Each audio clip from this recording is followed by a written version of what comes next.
unganibaya ukatora wangu ungatichunga moyo ukatora wangu ungatichunga moyo unganibaya unganibaya unganibaya moyo wangu unganibatiza unganirwadzisa ndiye wega wacho wanotemba wanotemba ukamutora unenge wanirwadzisa ndiye wacho andakatemba ukamutora ungandipaisa ukamutora ungandirwadzisa ukamutora ungandipaisa ukamutora ungandirwadzisa ungandinyadzisa unondirwadzisa ndati ungandinyadzisa unondirwadzisa ndinotodada naye ndinotodada naye bebu uyu ndinotodada naye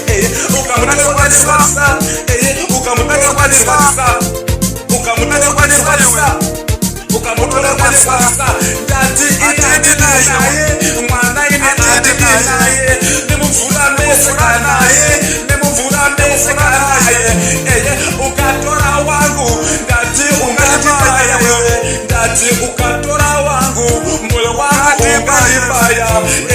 ukatora wangu moyo wangu unganibaya unganirwadzisa ungandinyadzisa ungandimakisa ungandirwadzisa ungandinyadzisa ungandimakisa usatore wangu ndinodada naye kudada naye kumuda kupinda naye mumvura mese mumabuya ukatora wangunirwadzisa iwe ukatora wangunibaya ukatora wangunirwadzisa ukatora wangunibaya ukatora wangunirwadzisa ukatora wangunibaya unobaya wangu usatore wangu ndiye akandibata weini usatore wangu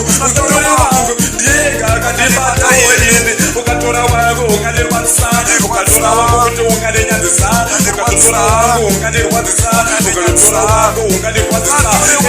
muraini wanoziya ndiye ari pamoyo wangu kana ukanditorera ungandirwadzisa ungandinyadzisa ungandimakisa muraini wanotoziya ndiye ari pamoyo wangu ukamutora ungandirwadzisa ungandinyadzisa kune wangu ungandimakisa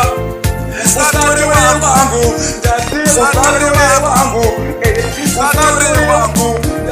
usatore wangu ukatora wangu unganibaya moyo ukatora wangu unganibaya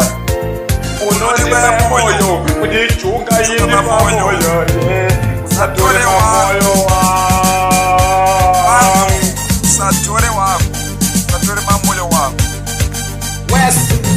Whiskey G's Records.